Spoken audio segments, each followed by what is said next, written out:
Take the stage, Lord, and have your way. I'm just a vessel, nothing more. And when you're done, please take the glory. I'm satisfied just to see you glorified. Alléluia. Le chant dit, prends le stade, prends le podium, prends la parole, Seigneur. Alléluia. Et touche les vies. Parle au cœur, parle aux âmes, aux vies de ceux qui t'écoutent. Et quand tu auras terminé, que toute la gloire te revienne. Alléluia. Parce que moi, je suis juste un vase que tu utilises aujourd'hui. Gloire à Dieu. Alors, nous sommes dans, comme maman a dit, le dernier culte de la restauration. On va aller en français puisqu'il n'y a pas d'interprétation aujourd'hui. La parole dit la restauration de Naomi. Alléluia. La restauration de Naomi. Aujourd'hui, sois restauré comme Naomi a été restaurée au nom de Jésus-Christ. Amen. Nous allons aller tout de suite dans la Bible. On va lire l'histoire de Bethléem à Juda. Je suis dans le livre de Ruth 1. Je lis à partir du verset 1. Du temps des juges, il y eut une famine dans le pays. Que quelqu'un dise, il y eut une famine dans le pays. Je répète ça pour que ces mots-là restent en nous. Il y eut une famine dans le pays. Et qu'est-ce qui se passe après? Un homme de Bethléem de Juda partit. À cause de la famine, il partit avec sa femme et ses 2 fils pour faire un séjour dans le pays de Moab. Le nom de cet homme était Elimelech. Et celui de sa femme Naomi et ses 2 fils s'appelaient Machlon et Kiljon. Machlon et Kiljon. Ils étaient Éphrasiens de Bethléem de Juda. Arrivés au pays de Moab, je suis dans le verset 3. Elimelech, mari de Naomi, mourut. Quelqu'un peut dire Elimelech mourut. Elimelech mourut. Est-ce qu'on peut le répéter? Elimelech mourut. Et elle resta avec ses 2 fils. Ils prirent des femmes moabites, dont l'une se nommait Orpa et l'autre Ruth, et ils habitèrent là environ 10 ans. Alléluia, 10 ans. Machlon et Kiljon, qui sont dans les 2 fils, moururent aussi, tous les 2. Est-ce qu'on peut dire, les 2 fils moururent aussi? Alléluia. Et Naomi resta privée de ses 2 fils et de son mari. Alléluia. Est-ce qu'on peut imaginer une telle situation? Pourquoi cette situation parle de restauration? Pourquoi, dès qu'on entend l'histoire, on a envie de dire « Restaure-les, Seigneur ». À cause d'une famine, donc à cause d'une situation dans ta vie, toi qui écoutes aujourd'hui, à cause de la pression, à cause de la difficulté, Elimelech, un père de famille, prend sa femme, ses 2 enfants, quitte Bethléem. Mais notre problème aujourd'hui, c'est de savoir qu'est-ce que Bethléem? Alléluia! Pourquoi ils quittent Bethléem? Et pourquoi, après avoir quitté Bethléem, s'ensuivent des malheurs consécutifs dans leur vie? Que quelqu'un dise, je ne quitterai jamais Bethléem. Je ne quitterai pas mon Bethléem. Alléluia. Je resterai à Bethléem. Coûte que coûte, vaille que vaille. Alléluia. On va voir Bethléem, c'est quoi dans la Bible? On dit c'est la ville, c'est la maison du pain. Oui. Étonnant que la maman qui a perpétué aujourd'hui, quand elle modérait, elle a parlé du pain. J'ai dit, it's all about bread today. Hallelujah. It's all about the bread of life. Bethléem, c'est la cité du pain. Bethléem, c'est aussi l'endroit où Jésus est né. Ce n'est pas un hasard. Alléluia. Donc la cité du pain, normalement, c'est censé symboliser le lieu de ta bénédiction. Le lieu où tu ne manqueras jamais de la présence du pain qui est Jésus. Alléluia. Alléluia. Et voilà donc un homme, un père de famille, qui a sa famille dans la cité de bénédiction. Mais à cause des difficultés, à cause de la pression, à cause de la tentation, appelons ça comme on veut. La Bible dit que c'était la famine. Mais pour toi qui écoutes et pour moi, qu'est-ce qui nous fait quitter notre lieu de bénédiction? Alléluia. Quelles sont les choses, les circonstances qui nous amènent à quitter le lieu de bénédiction pour aller dans le lieu de perdition? Si on peut dire ça comme ça. Alléluia. Donc la famine était la raison de Élie-Mélec. Et dans sa famine, il a oublié où il était. Parce qu'il y a beaucoup de façons de gérer ta pression. Il était dans la pression de la famine, on peut dire la précarité, la pauvreté. Peut-être qu'il envisageait que, oh, si je reste ici, moi et ma famille, nous allons mourir. Mais pourquoi tout le monde n'a pas quitté Bethléem? Alléluia. Pourquoi tout le monde ne quitte pas? Pourquoi certaines personnes quittent? On va dire, est-ce que c'est des âmes faibles? Est-ce que c'est des gens qui n'ont pas la persévérance? Qui n'ont pas l'endurance dans l'épreuve? Parce qu'on peut aussi dire, ça c'est une épreuve. Quand on annonce que la famine arrive, c'est une menace sur la vie. C'est une épreuve dans une famille. C'est une épreuve surtout pour un père de famille qui, dans l'époque où on parle, avait la responsabilité de sa famille.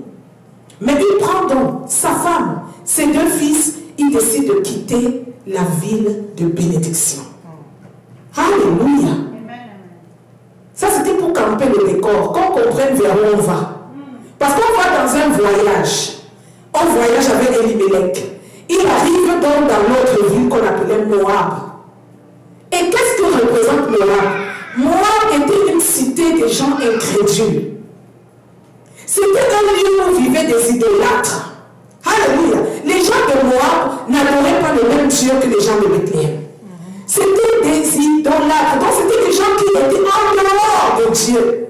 Est-ce que tu vas quitter le lieu où tu es dans la présence de Dieu pour aller te mettre dans le lieu où tu es livré à Satan? Si on peut dire ça comme ça. Alléluia. Voilà l'erreur d'un père qui va lui coûter très cher. Alléluia. Voilà l'erreur que moi aussi ou toi nous faisons. Des fois dans des situations de pression, dans des situations où nous devons prendre des décisions, nous ne consultons pas Dieu. La question c'est, est-ce que Élie-Mélec a consulté Dieu? Est-ce qu'il a dit sur ses genoux, comme savaient bien le faire les Juifs, prier à Dieu, dit, papa, qu'est-ce qui se passe? Je fais quoi maintenant? Non. Qu'est-ce qu'il a fait? Il a cherché autour de lui. Où est la ville qui est prospère? Où est la ville qui a l'air d'avoir de l'abondance? Où est le lieu qui a l'air d'avoir des fruits? Donc, il s'est laissé guider par quoi? Par quoi? Quelqu'un peut répondre? Matériel. Le matériel aussi, autre chose, la convoitise. Alléluia. Il a regardé ce qu'il pouvait convoiter, ce qui pouvait lui apporter un plaisir immédiat. Et voilà comment il va tomber à Moab. Alléluia. Quelle que soit ta difficulté, quel que soit ce que tu expérimentes dans ton Bethléem, reste dans la cité du pain. Parce que tu ne veux pas, le Dieu qui pourvoit, qu'on appelle Jéhovah Jireh, même si le pain vient à manquer, il pourvoira. Alléluia. Même si pour le moment, la circonstance est en train de te dire que les choses sont défavorables, ce qu'on voit à l'avenir ne va pas bien, tu suis les informations, te disent, oh, cette cité, ça va prendre feu dans quelques jours. Ne quitte pas Bethléem. Alléluia. Ne quitte pas le lieu de ta bénédiction. Pourquoi? Parce que nous avons un Dieu des temps et des saisons. Amen. Même si tu es dans la saison de la famine, la saison de l'abondance arrive. Alléluia. Même quand tu traverses le temps, la saison de la famine, sache que la saison de l'abondance arrive. Ce n'est qu'une question de temps. Alléluia. Ce n'est qu'une question de temps et de circonstances. Et quand nous disons le temps, nous parlons du timing de Dieu, qui n'est pas le timing des hommes. Amen. Alléluia. Alléluia. Praise the Lord. Hey, I feel like flying. Alléluia. Donc il quitte et il va se retrouver à Moab. Lui, Moab était bien pour quelques jours. Alléluia. Quand nous lisons attentivement, nous comprenons qu'il avait dit qu'il partait pour peu de temps. Alléluia. Il avait dit, Élie-Mélec décidé de partir à Moab pour quelque temps. Donc peut-être dans sa pensée il disait, je vais me réfugier. Le temps que les choses s'arrangent à Bethléem, je reviendrai. est devenu toute sa vie. Parfois tu pars, tu dis je pars essayer pour peu de temps. Je ne vais pas durer. Mais qui sait de quoi demain il fait? Avant qu'il ne réalise, il est mort à Moab. Premier décès, première perte, un père de famille. Quelque temps après, c'est deux fils. Koufa. C'est triste, hein? Ça fait mal. Parce que c'est ce qui arrive quand on quitte la couverture de Papa Yahweh. Quand on sort du manteau du parapluie de Papa Yahweh, we are on your own. Right. Hallelujah. When you leave the presence of God, you are on your own. Hallelujah. Tu es libre. En fait, tu es comme quelqu'un sans défense. Toutes les attaques qui vont venir vont te trouver, pam, et vont te donner des blocs. Parce que tu as quitté la ville des pains. Tu as quitté l'endroit où le pain de vie est. Alléluia. Tu as quitté la terre que Dieu a bénie pour toi. Alléluia. Bien aimé, parce que la vie est un voyage. Laissons que le Seigneur donne le billet d'avion. Alléluia, je répète ça. Parce que la vie est un voyage. Laissons que c'est Dieu qui nous donne le billet d'avion. Comme ça, quand c'est lui qui t'envoie en mission, il va devant toi, il va derrière toi, il t'entoure les bras. Et tu ne peux jamais expérimenter la perte quand c'est Dieu qui t'amène. Mais quand tu t'envoies toi-même en voyage, you are on your own. C'est bien parce qu'on a tous compris. Est-ce qu'on peut bénir le nom du Seigneur? You are on your own. Ça va être la phrase d'aujourd'hui. Il faut qu'on fasse la distinction quand on est avec Dieu et quand on est seul. Donc, qu'est-ce qui se passe? Il perd toute sa famille. Mais ce n'est pas lui notre sujet. Le sujet d'aujourd'hui, c'est sa femme. Naomi. Imagine, tu es Naomi.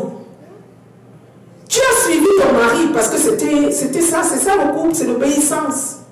Elle a suivi son mari. Je ne sais pas si on a demandé la vie à Naomi. Est-ce que tu veux qu'on aille vivre à Moab? Elle a suivi comme une femme soumise, docile. Alléluia.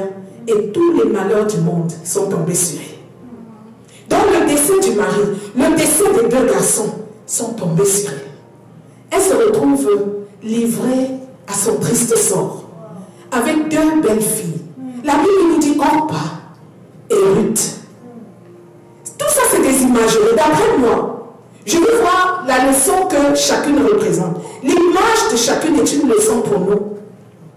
Alléluia. Ça veut dire quand tu te retrouves seul dans le désarroi, tu as deux options. Tu as Orpa et tu as Ruth.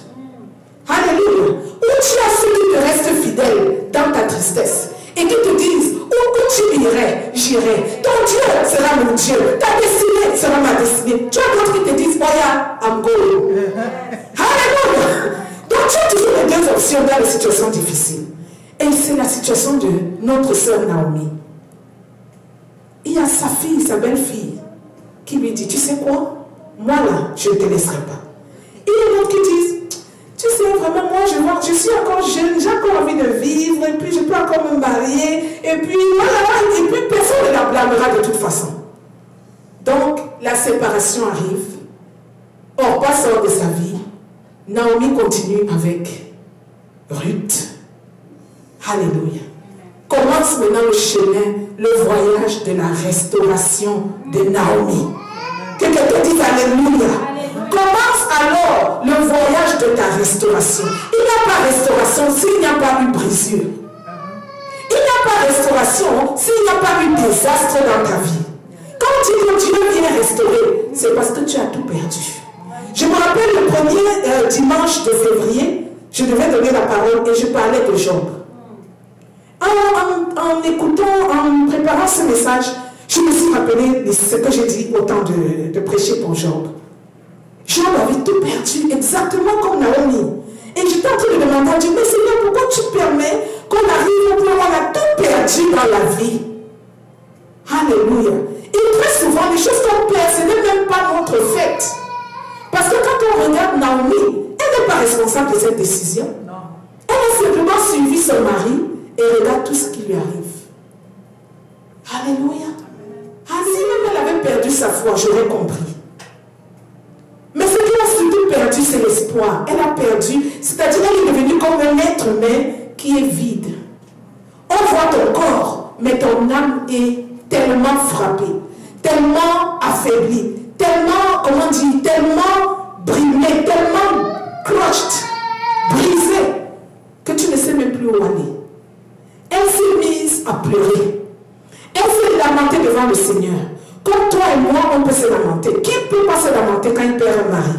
En plus, tu perds ton mari, tu perds 2 fils. Elle a crié, elle a pleuré, elle a cherché Dieu. Elle a compris que peut-être Dieu l'avait abandonné. Elle a compris qu'elle était dans un lieu de perdition. Elle a compris que dans ses mains, elle n'a plus rien. Elle a même renié son nom qui voulait dire la gloire. Elle s'est revêtue d'un autre nom qui veut dire l'amertume. Est-ce que c'est ta situation? Toi qui écoutes ce message, est-ce que tu es sur le point de changer ton nom, de dire je ne vois rien de bon dans ma vie en ce moment? Je ne m'appelle plus un tel. À partir de maintenant, appelez-moi pauvreté. Alléluia. Appelez-moi misère. Appelez-moi calamité. Appelez-moi échec. Quel que soit le nom que tu t'es donné, dis-toi que le Dieu d'Abraham, le Dieu de Bethléem te restaurera. Alléluia. Si tu lui fais confiance, il te ramènera dans la ville des paix. Au nom de Jésus-Christ. Donc Dieu commence une autre phase du voyage. Le voyage de la restauration de Naomi. Première chose qu'il fait, quand Dieu veut te restaurer, il t'envoie une parole. Il t'envoie une pensée. Il t'envoie une inspiration. Il t'envoie une révélation, si on va appeler ça comme ça.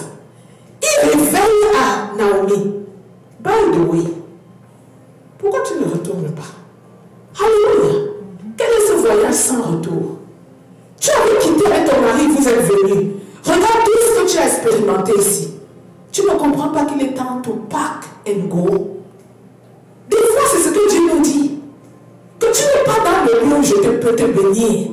Commence à plier bagage. Quitte ce lieu-là et retourne là où est le lieu de bénédiction. Alléluia. Dieu ne va pas te restaurer sans que tu ne fasses partie du processus. Il ne te restaure pas sans que toi-même tu ne comprennes ce qui t'arrive. C'est parce que tu as crié à lui qu'en réponse, il t'envoie une révélation. Mon fils, ma fille, tu n'es pas à la bonne place. Tu es chez les Moabites, chez les idolâtres. Dans ce lieu, je ne peux pas te visiter. Alléluia. Dans ce lieu, ma présence ne peut pas arriver. Dans ce lieu, mon Saint-Esprit ne peut pas opérer sur toi. Quitte ce lieu et va dans le lieu de bénédiction. Alléluia. Même chose, Dieu l'avait fait avec Abraham. Pour bénir Abraham, il a regardé la vie d'Abraham. Il dit, oh, Abraham, une vie d'idolâtrie, une famille d'idolâtrie, une famille perdue. Abraham, attache tes affaires, va dans le pays où je t'envoie. Alléluia. Donc chaque fois que Dieu te voit dans la mauvaise place, la première chose qu'il fait, c'est de te déplacer jusqu'à ton lieu de bénédiction. Alléluia. Et une fois que tu es dans le lieu de bénédiction, comme on dit, the heaven are open for you. Amen. Alléluia. Le ciel est ouvert pour toi. Pourquoi le ciel n'est pas ouvert dans le lieu de malédiction? Parce que ce n'est pas le lieu où tu pourras recevoir la semence de bénédiction que Dieu a pour toi. Ce n'est pas le lieu où ta bénédiction va prospérer. Alléluia. Donc Dieu t'enlève dans le lieu d'aridité.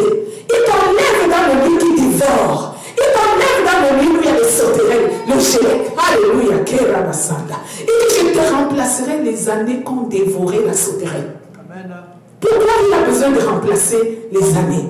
Parce que tu te trouvais dans un endroit où il y avait la sauterelle, où il y avait le gélec, où il y avait le racel. Il dit, l'année que moi-même j'avais envoyée contre toi. C'est-à-dire que Dieu peut envoyer l'adversité pour te combattre. Parce que tu as quitté le lieu de bénédiction pour aller dans un lieu de rébellion. Il va envoyer la sauterelle, il va envoyer le racine, le gaz. Il dit, ma grande armée. Donc il va envoyer son armée combattre et tu ne pourras jamais gagner ce combat. Alléluia. Qui peut gagner un combat contre Dieu? Personne. Donc quand Dieu te résiste, sache que c'est fini pour toi. Mais sa grâce te trouve quand il vient te dire, quitte quitte ce lieu, ça veut dire qu'il est déjà prêt à te restaurer. Amen. Alléluia. Et c'est ça la bonne nouvelle. Dans sa misère, Naomi a crié à Dieu. Dans son désespoir, elle a crié à Dieu. Et qu'est-ce que Dieu lui dit? Naomi, je t'ai entendu. Tout ce que tu as vécu, je suis témoin. Je ne t'ai jamais quitté. Parce que la parole de Dieu dit, rien ne nous séparera de l'amour de Jésus. Amen. Donc même dans le lieu de malédiction, dans le lieu de tétudesse, dans le lieu de péché où tu t'es mis contre Dieu, malgré que sa colère est contre toi, il ne t'a pas abandonné. Alléluia. Son amour ne t'a jamais laissé. Au contraire, il te regarde. Il te regarde. Il attend juste le moment où tu vas crier à lui. Loué soit l'Éternel. Et tu es délivré de toutes tes détresses. Ça veut dire juste une parole. Loué soit l'Éternel. Et tu es délivré de toutes tes détresses. Dieu ne veut pas que tu passes la détresse en silence. C'est le plan de l'ennemi. Ça, c'est le plan de l'ennemi. Quand tu traverses la détresse et que tu n'ouvres pas ta bouche pour invoquer ton Dieu, sache que l'ennemi a vraiment sa main lourde sur toi. Alléluia. Parce qu'en tant qu'enfant de Dieu, dans la détresse, c'est là même où tu cries à Dieu. Et dès qu'il entend ton cri, le Dieu d'amour, le Dieu de fidélité, le Dieu patient, le Dieu qui pardonne, le Dieu qui est toujours prêt à rebâtir sur les ruines de notre vie, c'est le premier qui te visite. Alléluia. Dès que tu cries à lui, il t'envoie la bouée de sauvetage. Alléluia. Gloire à Dieu. Amen. Gloire au Seigneur Jésus. Amen. Béni soit son Saint-Nom. Et voilà donc Naomi qui crie à Dieu. Mais Dieu avait un plan pour Naomi. De la même manière que quand j'étais en train de recevoir ce message, je disais, mais Seigneur, c'est comme si tu me parles. Parce que tu as aussi un plan pour moi. Il y a personne sans situation difficile. Et particulièrement la semaine qui a précédé, j'étais dans une situation difficile. J'étais en train de regarder le Seigneur, je dis, est-ce que cette parole, c'est même pour moi alors finalement, Seigneur? Et j'étais là dans ma chambre. Je me posais la question de Naomi. Seigneur, est-ce que tu es encore là? On parle de restauration. Est-ce que tu vas restaurer ma vie? Je me posais une question et ma fille entre dans ma chambre. Je vais vous montrer ce qu'elle m'a montré parce que c'est un témoignage. J'ai tenu à mener ça à l'église. Elle entre dans ma chambre. Elle vient vers moi. Ça m'a tellement frappée. Elle travaille à part-time de temps en temps. Donc là-bas, ils font des printings sur des t-shirts, sur des habits. Et regardez ce qu'elle allait print. Parce que pour moi, c'est la parole que Dieu m'a donnée. Pour vous dire que Dieu amène toujours une parole.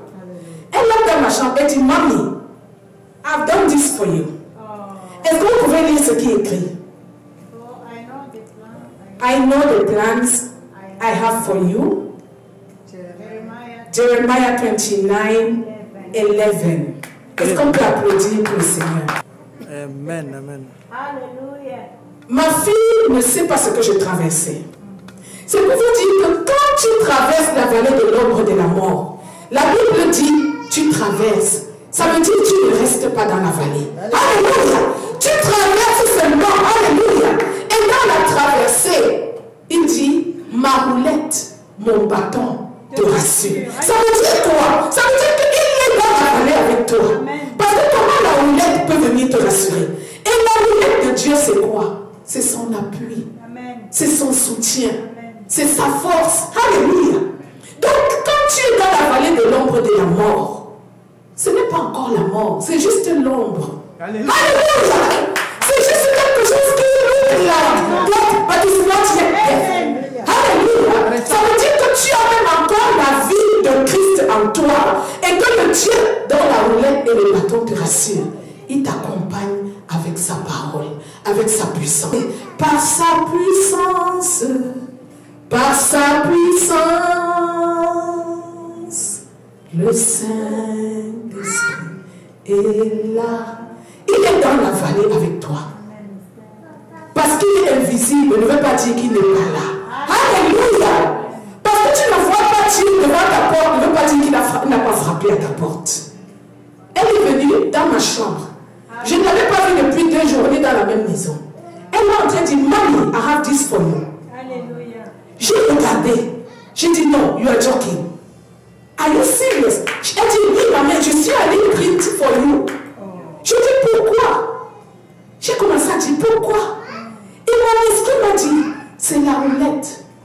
pardon de Dieu. Alléluia. Gloire.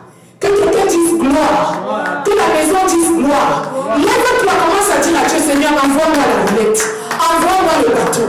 Viens me rassurer. Envoie-moi une parole. Comme tu as envoyé à Naomi. Comme tu as envoyé à Maman Laure. Comme tu as envoyé à tes enfants. Envoie-moi ta roulette et ton bâton. Viens me rassurer que dans cette vallée-là, je ne fais que traverser. Alléluia. Je vais voir l'autre bout. Quelle que soit la longueur de la nuit. Qui peut compléter? Le jour finit par se lever. Quelle que soit la longueur de la nuit, le soleil apparaîtra. Alléluia. Donc ne compte pas la longueur de la nuit. Espère au jour qui se lèvera. Gloire à Dieu. Gloire à Dieu. Donc le Seigneur nous parle. Il dit, je connais les plans que j'ai pour toi. C'est la même chose qu'il a dit à notre sœur Naomi. Naomi, je sais, tu as perdu ton mari, 2 enfants. Mamie, I will replace this. Yes. Hallelujah. I will replace this. Hallelujah. In a way that you will not believe me. Hallelujah. Parce que quand Dieu vient restaurer ta vie, toi-même tu es la première étonnée. Alléluia. Toi-même tu es comme assis au cinéma en train de voir le film de la vie de quelqu'un d'autre. Gloire à Dieu. Donc Naomi rentre désespérée. J'ai ouvert cette parenthèse parce que c'est un témoignage. C'est pour fortifier quelqu'un qui écoute. Pour dire, oh, le Seigneur avait touché la fille de Maman Laure. Donc Dieu peut toucher ton enfant. Il peut utiliser ton ouvrier dans la maison. Il peut utiliser ton cousin avec qui tu ne parlais plus. Rien n'est impossible à notre Dieu. Alléluia. Quand quelqu'un dit rien n'est impossible. Rien n'est impossible. Absolument rien. Quand Dieu veut te restaurer, il peut même utiliser les herbes dans la cour, alléluia, pour te restaurer. Voyons comment il restaure Naomi. Il utilise Ruth. Alléluia. On avait dit dernièrement, it takes a man to make a man. Right. When God wants to lift a man, il take a man to lift a man. Alléluia. Donc il ne va pas prendre les cailloux pour t'élever, il va prendre les humains. Il prend Ruth, cette jeune fille obéissante. Pourtant, si tu regardes la racine de Ruth, elle est moabite. Donc elle vient d'une famille idolâtre. Mais parce qu'elle a fait le vœu de renoncer à ces dieux idolâtres, de renoncer à ces faux dieux, pour suivre le Dieu de Naomi, toute la grâce de Naomi est descendue sur elle. Alléluia. Toute la grâce du ciel est descendue sur elle. Amen. Et Dieu a pris cette fille parce qu'il avait des plans pour Naomi. Il a pris Ruth. Il la ramène au pays des pains. Alléluia. Non seulement il la ramène, il commence la restitution. Parce que nous ne sommes pas seulement dans le mois de restaurer, mais de restituer. Ça veut dire ce qui t'a été pris, il va te remettre au centuple. Alléluia. Donc il commence à restituer cette fille. Restituer, amener un homme de haut ciseau, Boaz. Alléluia. Et destiny helper. Boaz n'est pas seulement le mari, il est l'aide à la destinée de Naomi, même de Naomi, pas seulement de Ruth. Parce que tout ce qu'il fait à Ruth, Naomi reçoit la bénédiction également. Alléluia. Donc il a connecté la bénédiction de Naomi et de Ruth. Tout ce que Ruth recevait touchait la vie de Naomi. Ruth accouche un enfant, c'est Naomi qui est heureuse. Alléluia. Et que quelqu'un peut dire Alléluia. Si tu avais eu un enfant, peut-être même que tu avais été stérile dans ta vie, tu te dis, ah, Dieu ne m'a pas donné d'enfant. Dieu peut te donner un enfant par quelqu'un d'autre. Alléluia. Et cet enfant-là va remplacer la joie que 10 000 enfants ne l'auraient pas donné. Alléluia. Gloire à Dieu. Donc voilà comment il amène Ruth dans les mains de Boaz. Et la révélation, encore une fois, pour que Ruth se connecte avec Boaz et qu'il y ait ce mariage, ça passe encore par Naomi. Alléluia. C'est Naomi qui conseille Ruth. C'est Naomi qui prie pour Ruth. C'est Naomi qui prie pour Ruth. Et qu'est-ce qui se passe? La restitution. Alléluia. Ruth avait perdu un mari. Dieu lui restaure un mari. Alléluia. Et lui donne un mari en Boaz.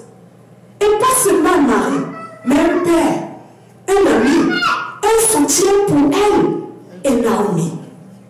Alléluia. Et il va même au-delà.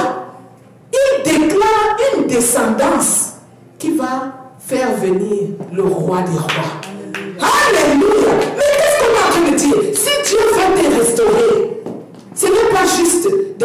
remettre ce que tu as perdu. Parfois, il double. Parfois, il met même le bonus. Parfois, il met le bonus sur le bonus. Alléluia. Voilà pourquoi tu everything a double, double. Alléluia. Il ne regarde pas seulement le mari Boaz, mais il fait que Boaz devienne un bienfaiteur pour toute la famille. Boaz est devenu le bienfaiteur. Il est devenu celui qui a orchestré le rehaussement de Ruth et de Naomi. Alléluia. Est-ce que quelqu'un reçoit cette parole aujourd'hui? Est-ce que quelqu'un reçoit cette bénédiction? Est-ce que quelqu'un a compris aujourd'hui que le Seigneur te dit, rentre dans la ville du pain? Alléluia. Parce que la Bible dit dans Michée 5:2, on va le lire. Et toi, Bethléem Ephrata, toi, Bethléem Ephrata, bien que tu sois petite, entre les milliers de Judas, de toi sortira celui qui doit dominer en Israël, et duquel les origines ont été d'ancienneté, dès les jours d'éternité. Alléluia. Que le nom de l'Éternel soit glorifié. Alléluia. Que le nom de Yahweh soit couronné de gloire. Que le nom de Yahweh, tant que quelqu'un reçoive la ville du pain aujourd'hui. Le pain, c'est quoi? Qu'est-ce que le pain? Pourquoi nous voulons rester sur l'image du pain?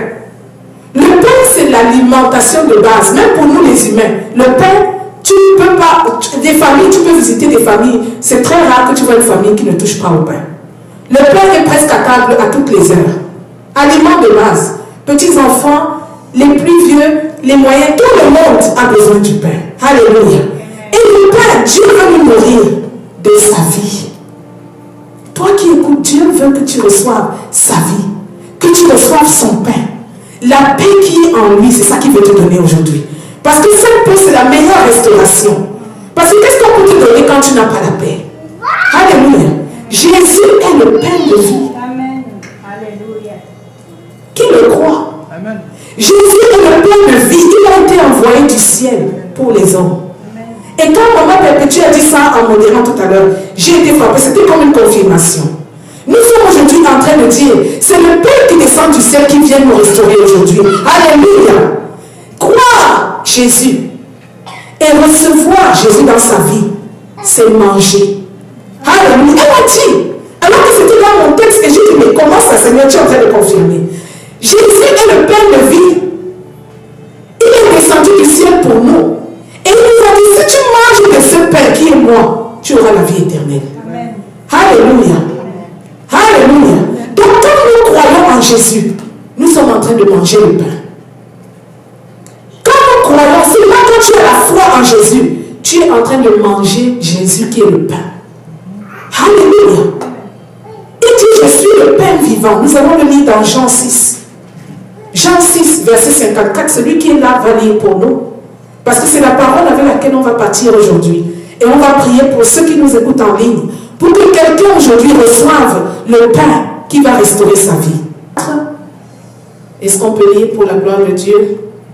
Car ma chair est vraiment une nourriture et mon sang est vraiment un breuvage. Celui qui mange ma chair et qui boit mon sang demeure en moi et je demeure en lui. Alléluia. Celui qui mange ma chair et boit mon sang demeure en moi et je demeurerai en lui. Amen. Il dit, je suis le pain vivant descendu du ciel. Si quelqu'un mange de ce pain, il vivra éternellement. Pourquoi? Parce que lui-même, Jésus, est éternel. Alléluia. Alors si tu reçois ce message aujourd'hui, si tu as soif, si tu as quitté le lieu de bénédiction pour aller te trouver dans le lieu de perdition, aujourd'hui Dieu te donne le pain de vie. Il dit, si tu manges de ce pain, tu auras la vie éternelle. En d'autres termes, tu seras restauré. Tu seras restauré parce que le contraire de la vie éternelle, c'est la mort éternelle. Alléluia. Tu seras restauré de la perdition. Ta vie sera restaurée, alléluia, en Jésus qui est le pain de vie. Alors si tu ne connais pas ce Jésus dont nous parlons, juste, Père, prends cette prière avec moi, avec toute l'assemblée ici. Seigneur Jésus, je te reconnais comme le pain de vie qui est descendu du ciel pour moi. Alléluia. Descends en moi, je t'accepte comme mon Seigneur Sauveur. Libère-moi du péché. Libère-moi de mes chaînes. Libère-moi des entraves. Et que ta vie éternelle resplendisse en moi. Au nom puissant de Jésus-Christ, j'ai ainsi prié. Alléluia. Alléluia. Est-ce qu'on peut se lever et prier ensemble? Nous allons demander la restauration. Naomi a été restaurée. Sa fille Ruth a donné naissance à un enfant. Et cet enfant-là devient qui? Obed. Alléluia. Et qui est Obed? Obed, c'est le grand, c'est qui? Le grand-père. De David. Donc, elle donne naissance à un enfant qui s'appelle Obed.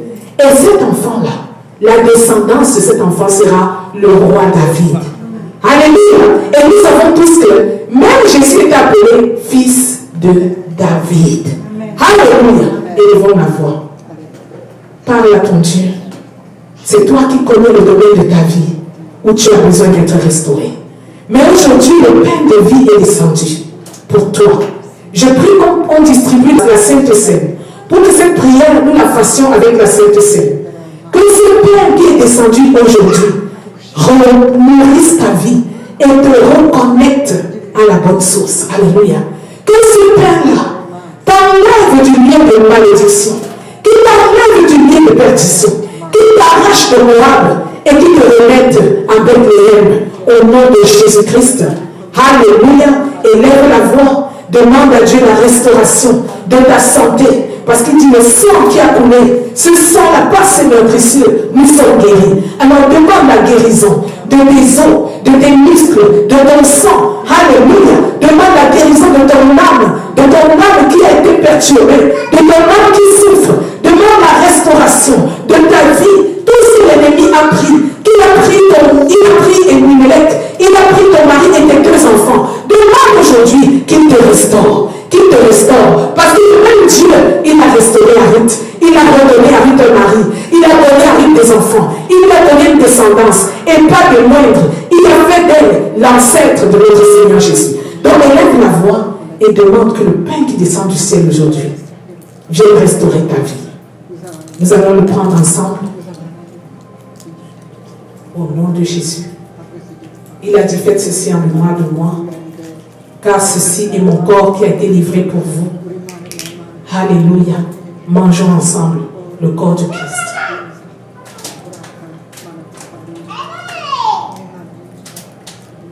Amen. De la même façon, il prit la coupe.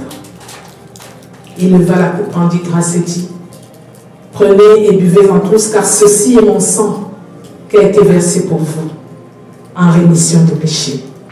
Que le sang de Jésus nous purifie aujourd'hui. Prenons ensemble.